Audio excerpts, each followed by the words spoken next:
Hey Marcelo, how's it going? Fine, teacher. And you? Good, good, good. I'm sorry How about the are you? delay.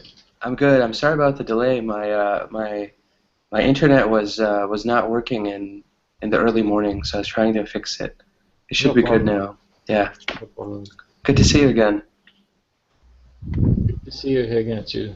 Yeah. Hey Humud, how's it going? No, nothing special. Good, good, good. I went to school at half and past morning. Uh-huh. Then I stayed at school until 12 midday. Uh-huh. Now I got back to my home. I had a lunch with my wife. Then I am joining cooling classes right now. Nice, fantastic. So you had a nice day so far today as well. And Marcelo, anything new happening in your life or nothing new? No, nothing new. Just working hard. Uh-huh. That's Just a always little good. tired, I'm feeling a little tired and just working hard, working hard. No news. Yeah, yeah. Same here. I think a lot of us feel the same way, right? Just working hard, getting things Yeah. done. Yeah. Okay, guys. Because of my internet, I wasn't able to start earlier, so let's get started with the lesson. Actually, you guys have both been here before. Today we're going to be talking about the future perfect tense, right? And when we discuss the future perfect, we are talking about events in the future that happen by a certain time in the future or before another action in the future.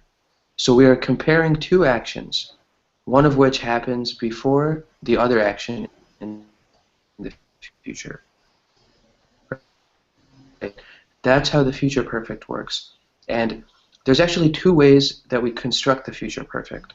The first way that we construct it is with the will construction, right?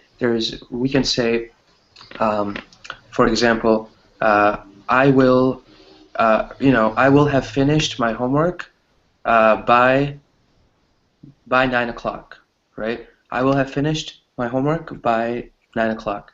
And the way that we make this will construction is we have the subject, right? Or I guess you can, depending on if you're using a question or if you're asking a question or if you're answering, the main framework is we have will or will not plus have and then plus a past participle, right? So I will have completed my homework, right? Completed would be the past participle in this case.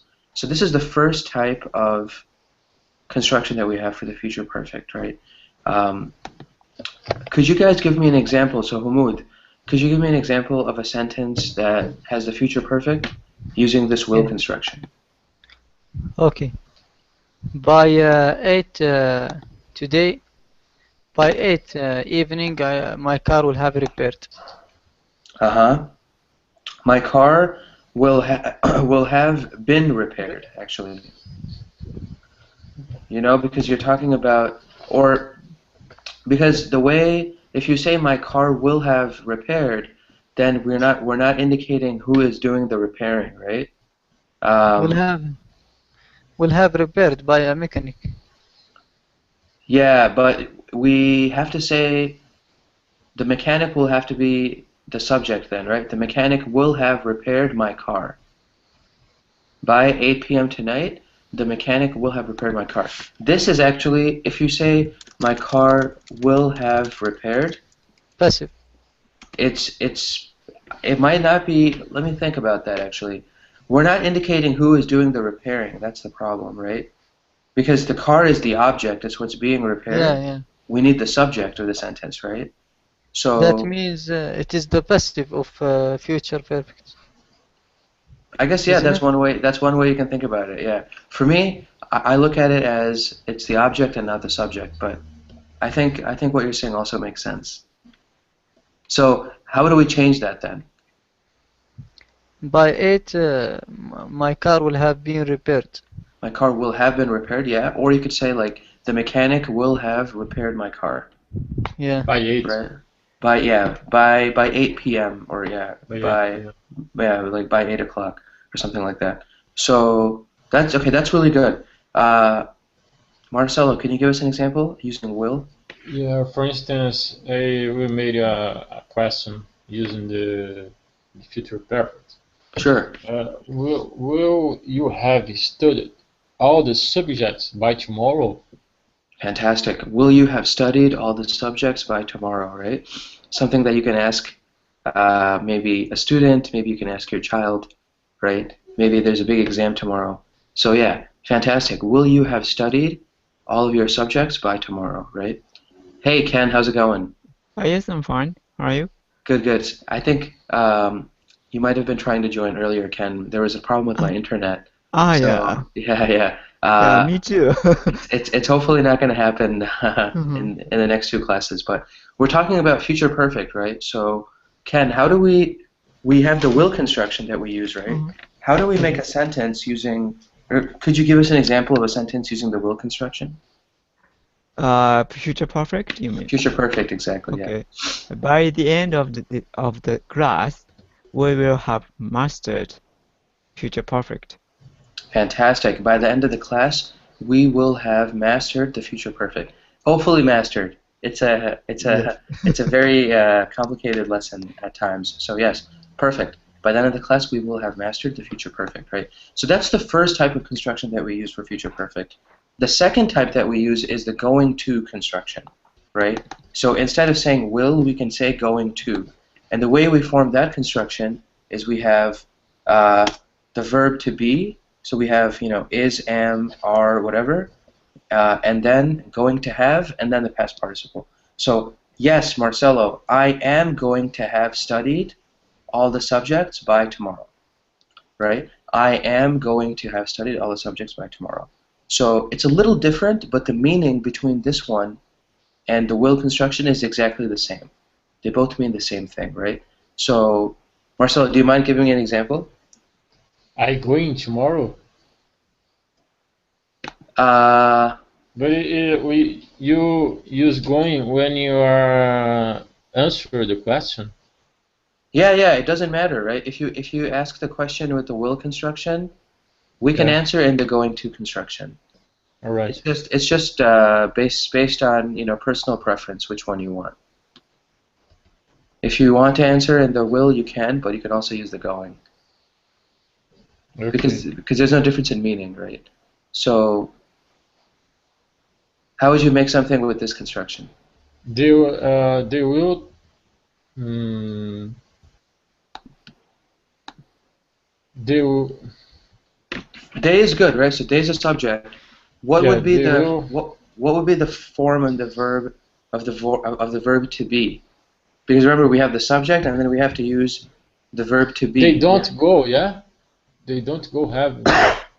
No, no, no. Because there's one word in the after they that we have to put, right?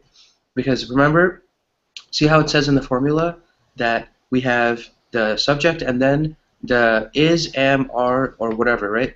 The to be verb. The to be verb. So for I say am. For you, are. He is. She is. They would have which word? This is the verb to be, right? So I am, you are, he is, she is, they They. would. They. Will, I don't know. Present tense, right? Present tense would be they are, right? Yeah, they are, sir. They are, Oh, yeah. No yeah. problem, sis. So then the first part is they are, and then you can do the rest of the sentence. Whatever way you like.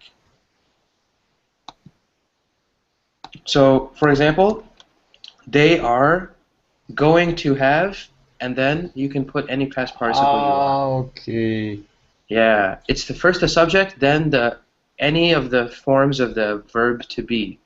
For Am, is, are. instance, Yeah. they are have studied. Well, is half They are a. gonna. They are Uh-huh. going have. No. They are going They have are. studied. No. Yes, exactly. They are going to have studied. Right? No. We It's still need the hard. two. Yeah, it is. It is. That's why when Ken said we will have mastered, I said yes. That's the hope, right? It is. This is a little bit of a difficult lesson, especially for native speakers because we don't use this in our normal conversation, right? They are going to have studied all their subjects by tomorrow, right? Something like that. Okay. So we have the they, we have the are, because we need the are, and then going to have, and then the past participle after that, right? They're going to have studied their subjects by tomorrow. Fantastic. Okay. So, or they're gonna have. Sure, gonna is much more common instead of going to. No problems with that, right? Hamoud, can you give us an example using going to? Okay. By 10 days later, I'm going to have got my new MasterCard from the bank. So, when we are talking about, I like everything about your sentence except for the beginning. Because you're saying by 10 days later. What's a better way to say that? Instead of by 10 days later, what's another way to say that? Because remember, if we are talking about, if we say by, then we should give a specific day, right? We shouldn't After give... 10 days. After 10 days? No, still one word that's a little bit better. If we were talking about a time, like 10 days, 10 years,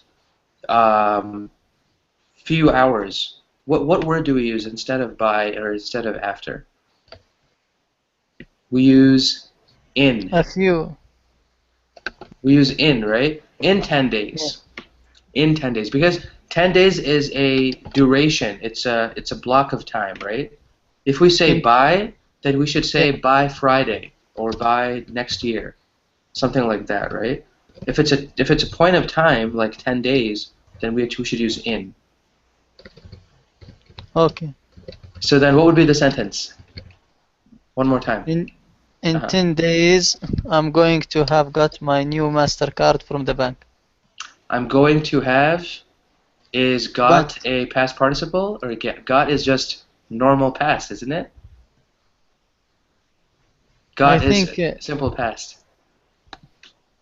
Gotten. I will have, or I'm going to have gotten. Yes, perfect. I'm going to have gotten, or I'm going to have received. Is a little bit more. Are you going to have gone? I'm going to have what? I'm sorry, Marcelo? You are talking about they will have gone to their house by next week, for instance. How can I use it with going to? You can say, yeah. Go ahead. Yeah, let me tell me what you think. They are going to have gone. Yeah, exactly. It sounds strange, you know. I'm not used to use this kind of phrase when I'm talking English. Yeah, you know, we're not either. We're not either, Marcelo. That's what's interesting about this. This is something that we see in literature. It is something that we see in books. But in normal conversation, people just use the simple future, right? Yeah. I will go to their house by Friday. Or yeah, exactly. I will, you know, instead of just like you're saying, I will go. You know, it's going to have gone. Perfect, because gone is the past participle, right? And we do use this rarely when we are talking in normal conversation between people, right? And Ken, last but not least, something from you with the going to, please. Okay, it's gonna be a rainy night. It's going to be a rainy night. Yes. Does that use any past participles? Oh, you mean future perfect? Yeah. Okay, sorry. No worries. It's going. It's going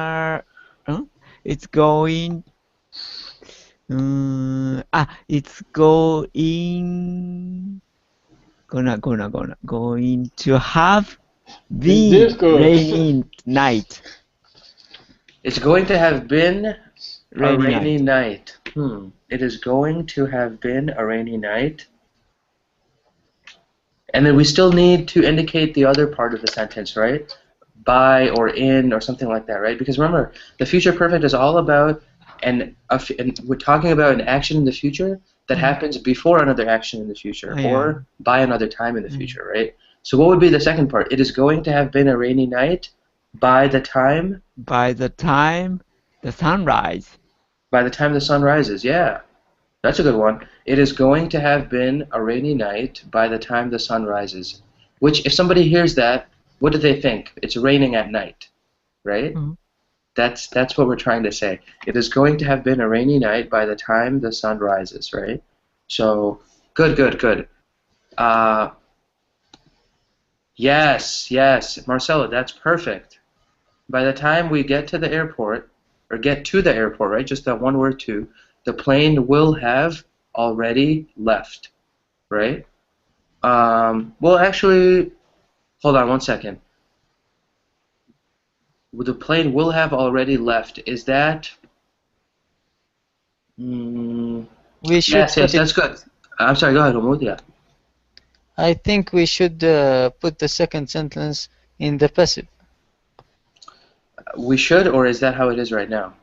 The plane will have been already left. No. See, this is what's confusing, Humud. With the car example that you said earlier, the car will have been fixed. Is the car will have been repaired? The car will have been fixed. Is better here when we have the plane will have already left. Grammatically speaking, there is no problem with this sentence actually. We can say this in the form that we have right now, in the form that Marcelo wrote it.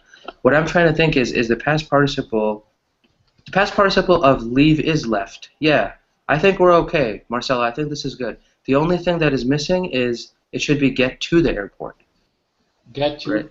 Get to the airport. Yeah. By the time we get to the airport, the plane will have already left. Right. So, Humud, let me backtrack a little bit because I want to make sure that we have a little bit of understanding about the other question you had. Right. So, by next Friday or by 8 p.m. or whatever, the car will have been repaired. Right.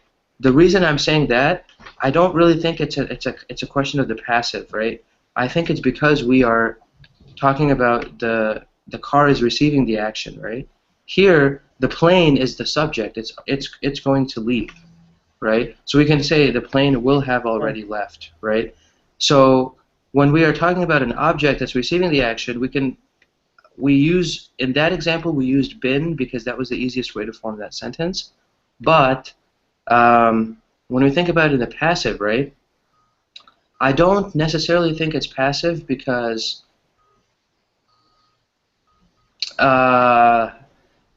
what is an example of a passive sentence? Like when we say, I fixed the car is fixed by me, right?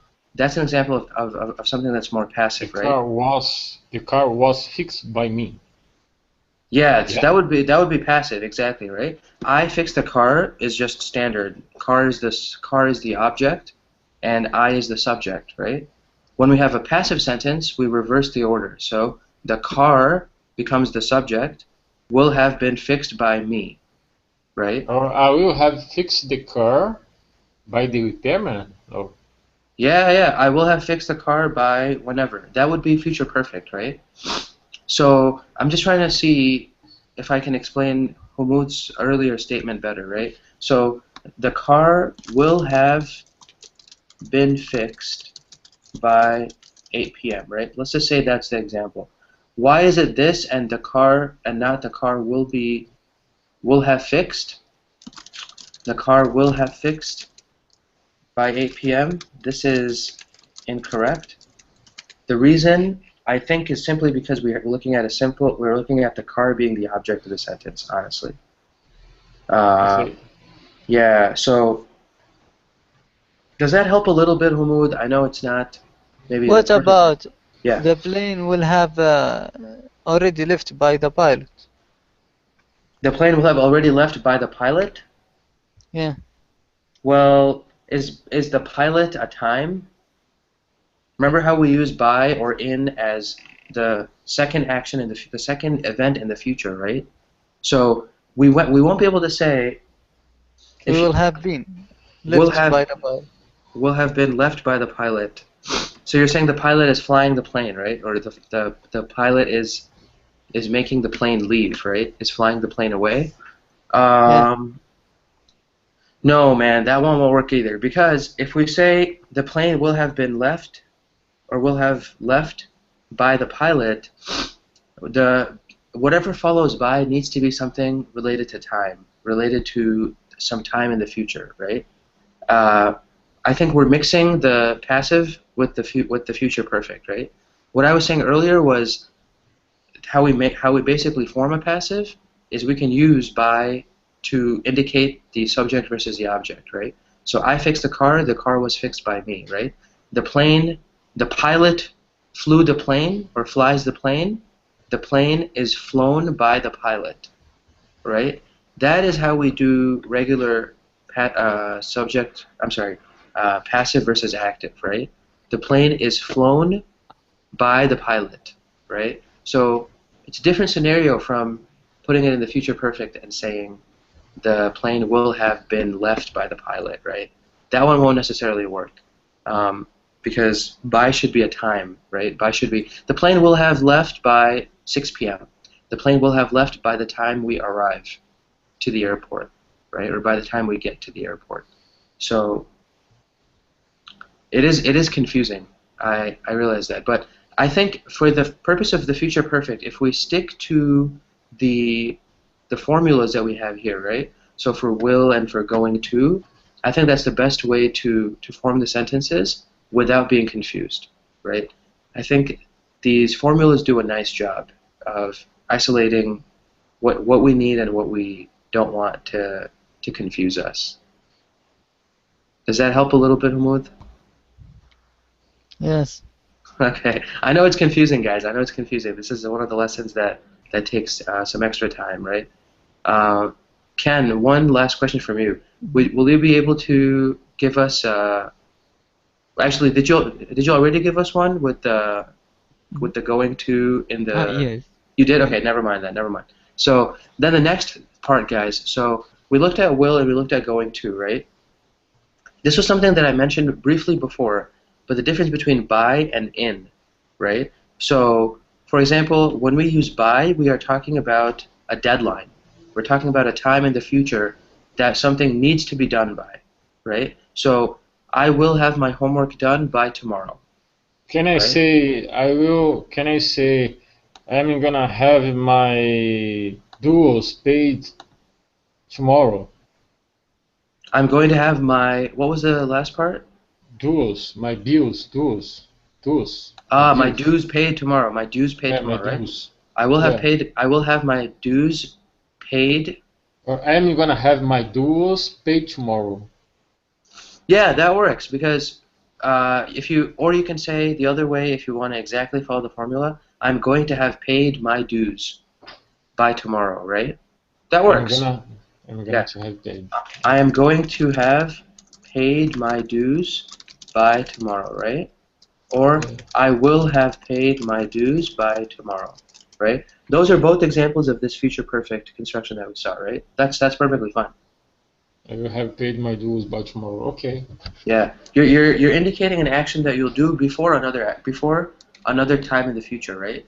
So two things in the future: you're going to pay your dues, and tomorrow, before tomorrow, right? By tomorrow. But if I say I will have paid my dues tomorrow, if I take off by, would you understand? Yeah, we would. Absolutely, we would. I will have paid my dues tomorrow. Okay. It just means that you're gonna pay it tomorrow. Okay, you know? okay. You could also say I will pay my dues tomorrow. Okay. Just the standard futures, simple future, right? By 6:30, so Humud, I will have gone to the stadium to play football. Yeah. I have another question too. Yeah, go ahead, Marcelo. Yeah. Using future perfect, it's a way, it's an informal way to talk, or it's a formal way to talk. Future perfect is definitely a formal way to talk. Informal. Yeah, very formal. A very formal way to talk. Yeah. Okay. The reason I actually find this to be a little bit different is, we honestly don't use it in normal conversation. Like, it's one of these things that is just so literary. It's in books, it's in newspapers, maybe even. We just don't use it, right? But it's good to know because it helps us with practicing all these different things, like the past participle and all these other things, right? So, by versus in, right? By, we have if it's a deadline, by 6:30, I will definitely be, like, you're actually saying to somebody, by 6:30, yes, I will be at the stadium, right? And then, if it's in, then we are talking about a period of time. That's what really makes in different, right? So, for example, in a few days, I will have paid off my car, right? In English, if we say pay off means you pay all the money for something, right? It's a phrasal verbs. I'm sorry, say that again, Marcelo? Is it a phrasal verb?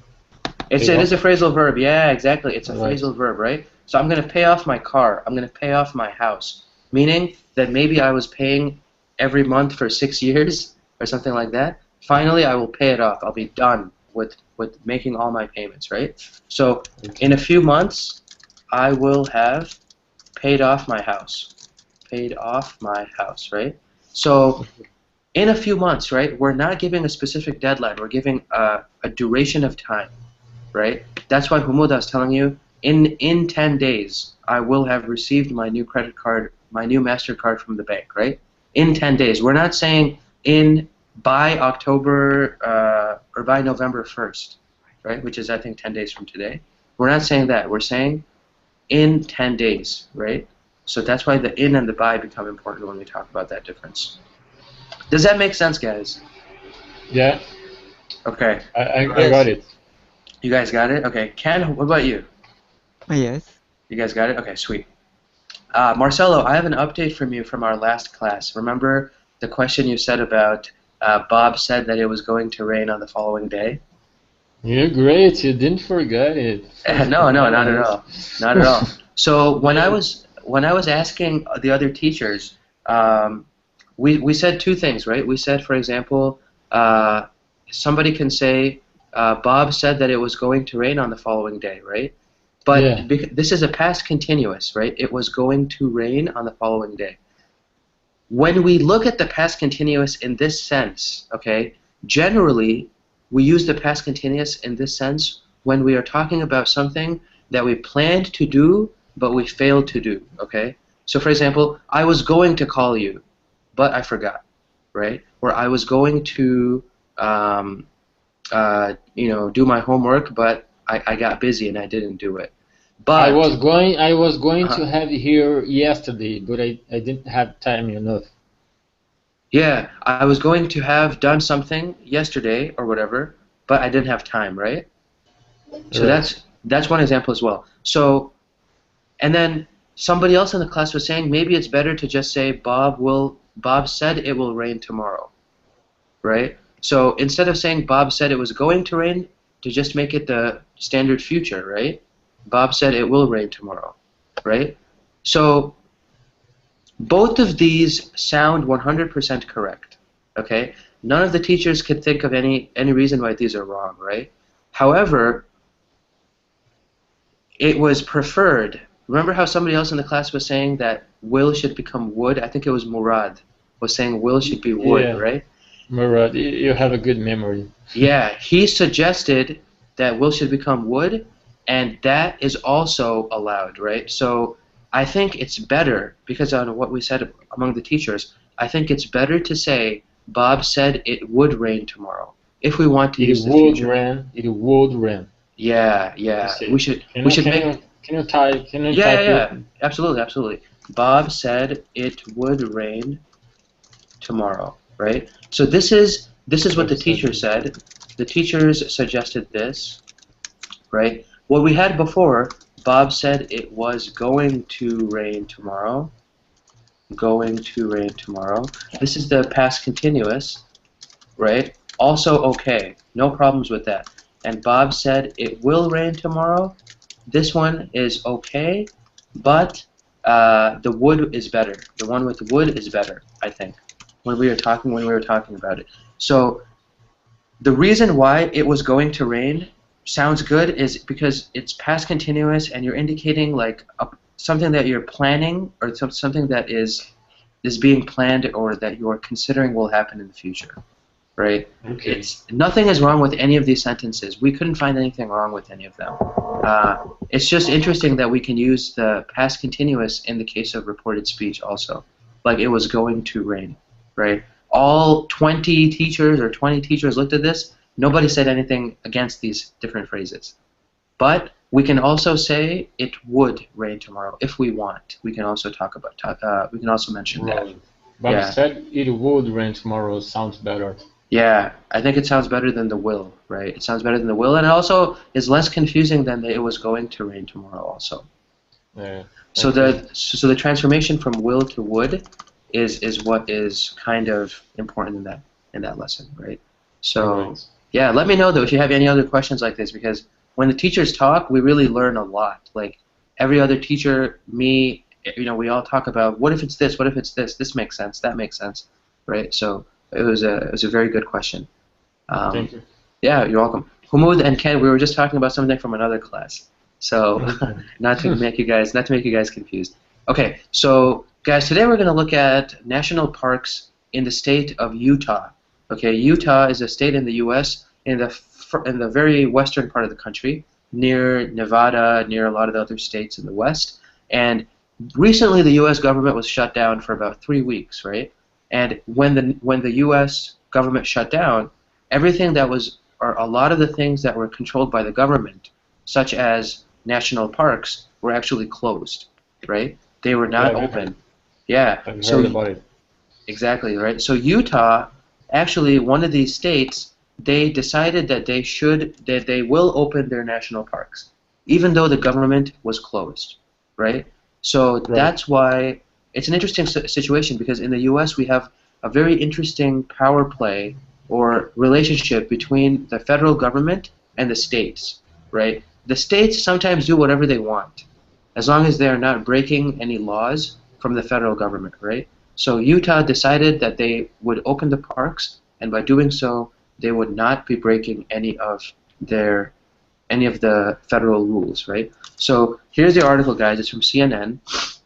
I'm going to go ahead and also screen share, and we're going to read it. We're not going to read the whole thing. We're going to read a little bit, and then we will discuss some of the aspects of the article as well, right?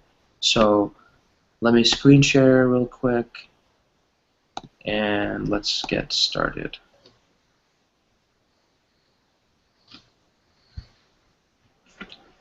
Hopefully my computer doesn't freeze. Okay. So Utah's national parks will reopen despite ongoing government shutdown, right? So this is one of the national parks in Utah. It's called Bryce Canyon. Utah actually has a lot of very beautiful national parks. Leaders in Utah say that they found a way to get around the government shutdown.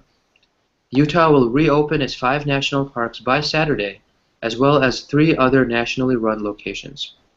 Utah's Governor Gary Herbert made the announcement Thursday, saying a deal had been reached with the U.S. Department of the Interior Secretary Sally Jewell. Utah agrees to pay the National Park Service up to $1.67 million to reopen 8 national sites in Utah for up to 10 days. If the federal government shutdown ends before then, the state will receive a refund of unused monies, an official press statement explained. The deal would open Arches. Arches National Park is beautiful. One of the biggest, or one of the most beautiful national parks in the country, right? The deal would open Arches, Bryce Canyon, Canyonlands, Capitol Reef, and Zion National Parks. The other 3 locations that will be opened are Natural Bridges and Cedar Breaks National Monuments, as well as Glen Canyon National Recreation Area. Utah's national parks are the backbone of many rural economies, and hard-working Utahns are paying a heavy price for this shutdown, Herbert said in the released statement. I commend Secretary Jewell for being open to Utah's solution, and the world should know Utah is open for business and visitors are welcome. October is an especially profitable month for Utah's national parks, since optimal weather attracts a high volume of tourists. Typically, officials estimate a $100 million yield for the month, so the park's closures would have had an especially high impact on the state. So this is the meat of the conversation, is that these national parks are going to be opened up in Utah, and that we see some reasons behind that, right? And the questions I have for you guys, I think, are really based on why a state would want to do something like this, right? What is at the heart of the whole shutdown? What was the biggest thing that was worrying people about the shutdown? Or what do you think was? Maybe you don't know enough about the shutdown, but let's say your country's government shuts down for 3 weeks, right? who would be affected? It's a very similar thing happened in the U.S., right? So why do you guys think Utah decided to do this? Maybe Let's start most with influential people for the public or servant yeah, right? cannot be paid. Their salary cannot be paid. So Big thing was salaries. Absolutely, right? All these people working for the state, right? Working in the national parks, all of the federal government employees or the government employees, right? They were no longer able to, they were no longer making any money, right? But also, I think in addition to that, right? They were talking about tourism, right? Mhm. So let's go to Humud. Humud, are there, how do you think national parks contribute to tourism?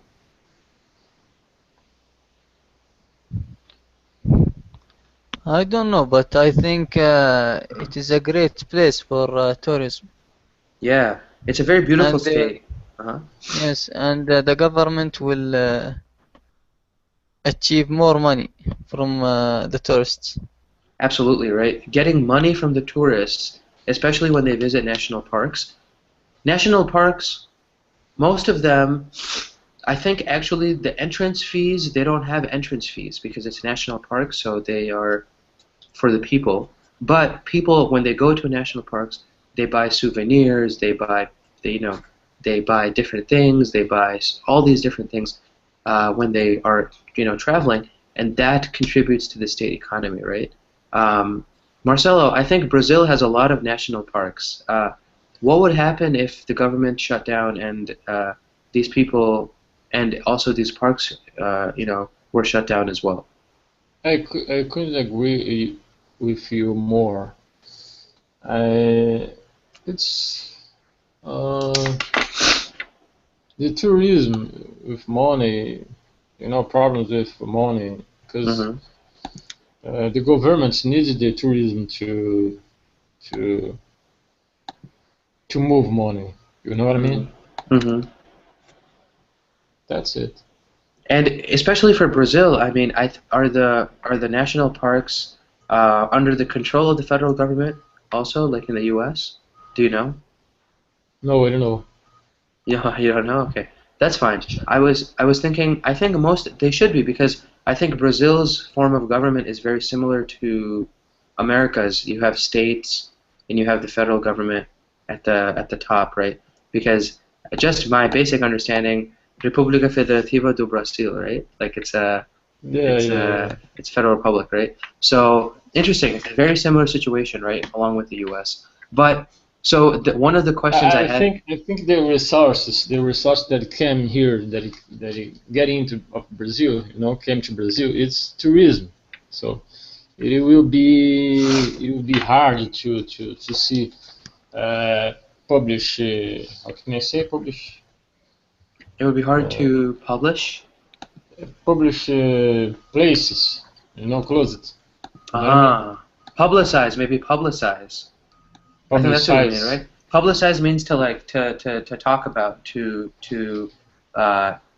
like advertise, right? Yeah, So for example, if tourists come, they go to, Copacabana, they go to the beaches, right? But Carnival, for instance. Carnival, yeah. Like what if you didn't have Carnival? See you later, Ken. What if you didn't have Carnival? Would that affect Brazil's economy? Yeah, yeah, of course. I think it will affect Brazil's economy because Carnival in Brazil is an all-around unforgettable experience.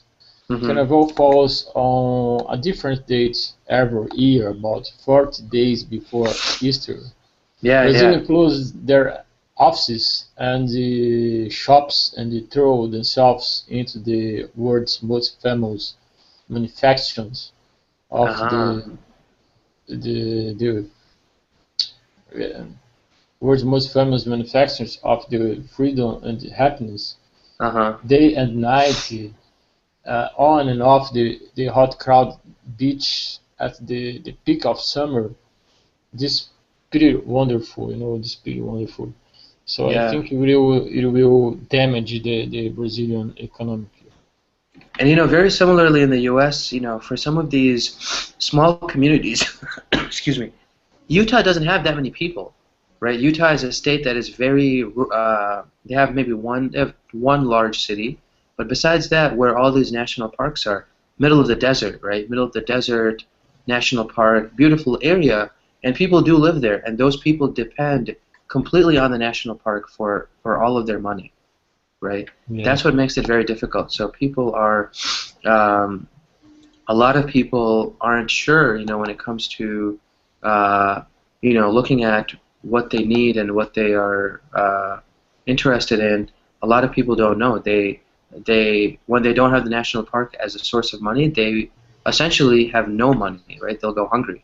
They'll go hungry for forever, right? So that's why it's actually very, very sad that this government shutdown affected so many people, Several $billion were lost, I think, daily because of this government shutdown, right? Absolutely ridiculous. Do you think this decision will be something positive for the people of Utah, or do you think it's going to be something that maybe will hurt people in Utah? Because remember, the government is having to pay, right? Utah, the state, is paying the government something like $166,000 per day just to keep these locations open. So ultimately, is it good for the state or is it bad for the state to do this? What do you guys think? I think it's harmful for the both sides, the people and the government, because government has to pay more, Yeah. and for the workers, you know what I mean? Yeah, because if this shutdown didn't happen, they would just be making money, right? Now Yeah. they are losing money and having to pay that they are losing money, Yeah, exactly. right? Well, it was what I am. It was what I was trying to say. No, but that's fine. It's actually a very difficult thing about governments in general, right? When you make a Yeah. mistake, you have to pay a fine, right? Or if you want something done, you need to pay for that, or you need to pay a fine, you need to pay something. If it wasn't for this, they would just be making money if there was no shutdown. And the shutdown didn't do anything, right? The shutdown ended on, I think, Monday of this week or something like that, or actually maybe Friday of last week, Thursday or Friday of last week, and we didn't notice any change. We just know that we lost a lot of money. I mean, maybe some politicians are now more popular because of the shutdown, but besides that, there's no other change, right? People lost a lot of money. Humud, what would you say? Do you think this is good for the people, or this is something that is bad for the people because they're having to pay all this money to reopen their parks?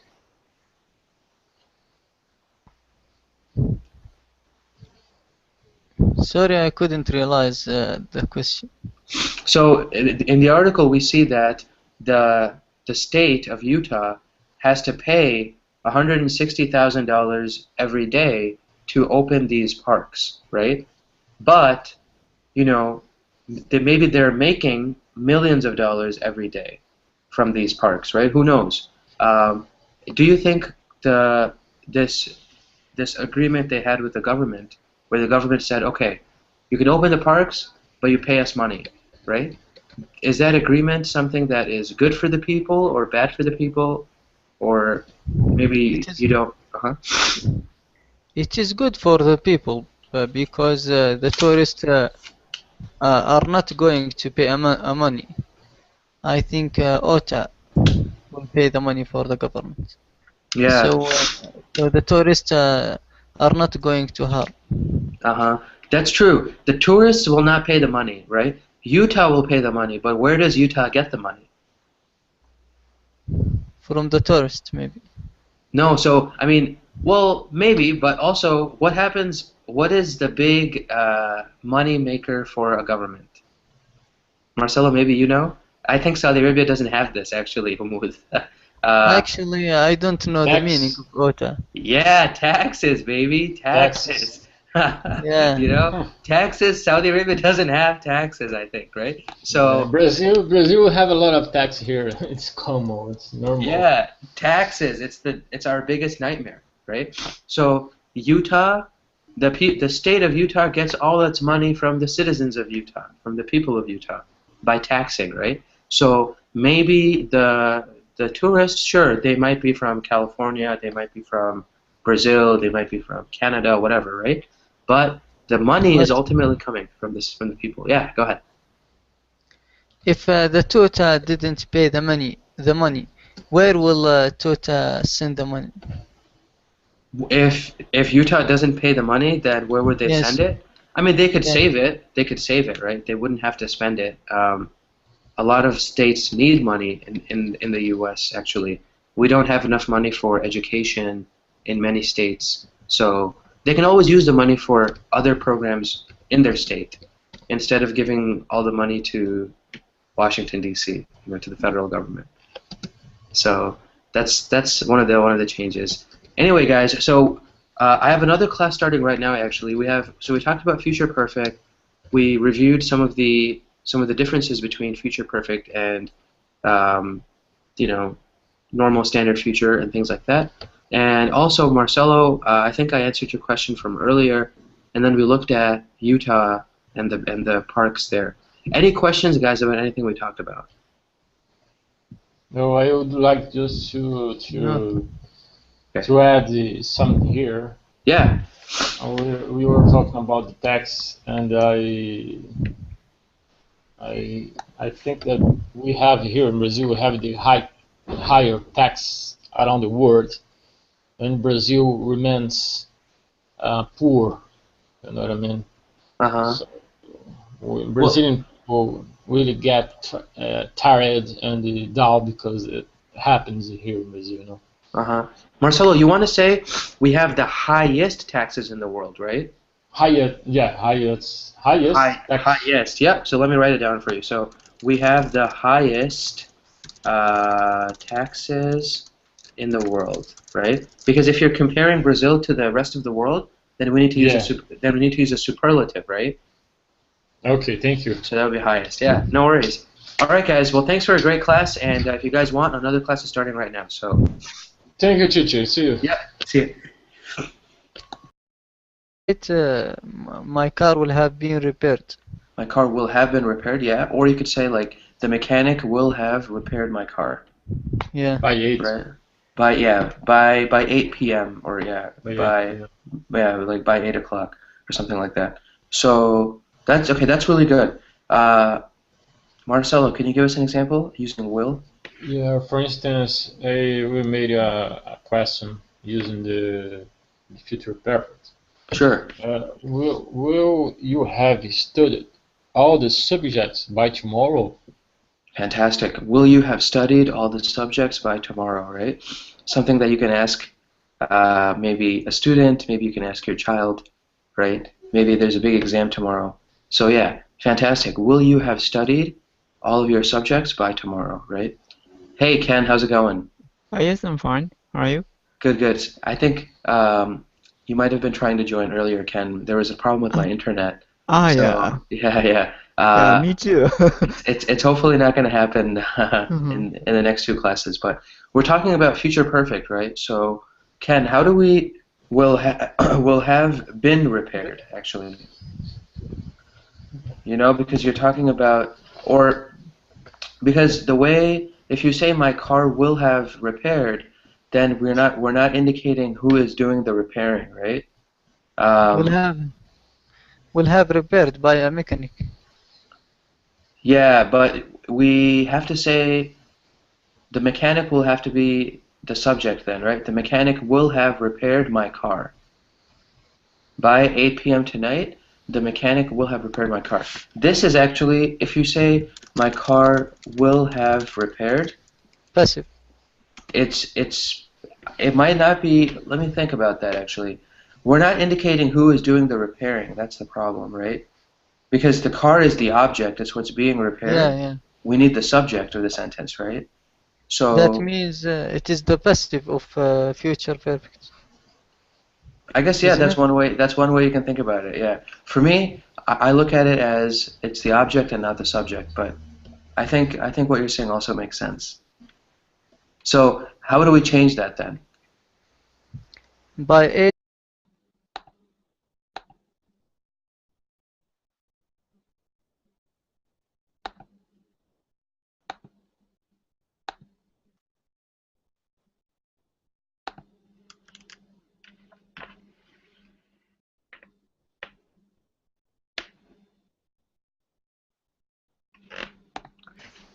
Hey, Marcelo, how's it going? Fine, teacher. And you? How are you? Good, good, good. I'm sorry How about are the you? delay. I'm good. I'm sorry about the delay. My internet was not working in the early morning, so I was trying to fix it. It should No be good problem. now. Yeah. No problem. Good to see you again. Good to see you here again, too. Yeah. Hey, Humud, how's it going? Nothing special. Good, good, good. I went to school at 6:30 morning. Uh-huh. Then I stayed at school until 12 midday. Uh-huh. Now I got back to my home. I had a lunch with my wife. Then I am joining cooling classes right now. Nice, fantastic. So you had a nice day so far today as well. And Marcelo, anything new happening in your life or nothing new? No, nothing new. Just working hard. Uh-huh. That's Just a always little good. tired, I'm feeling a little tired and just working hard. No news. Yeah, yeah. Same here. I think a lot of us feel the same way, right? Just working hard, getting things Yeah. done. Yeah.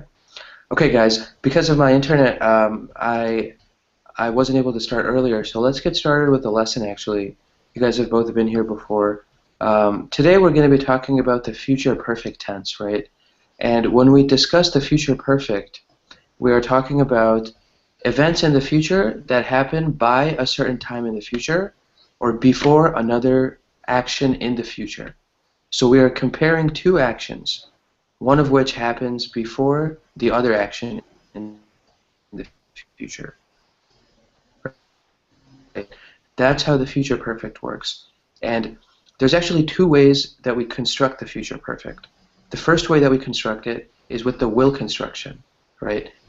We can say, for example, I will, I will have finished my homework by 9 o'clock, right? I will have finished my homework by 9 o'clock.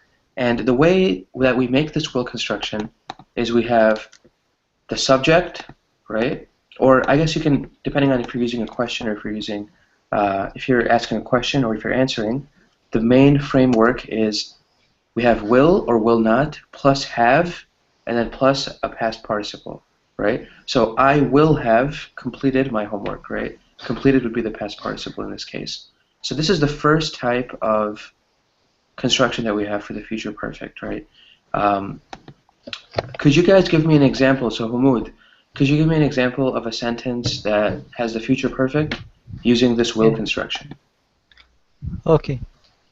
By 8 today, by 8 evening, my car will have repaired. Uh-huh. My car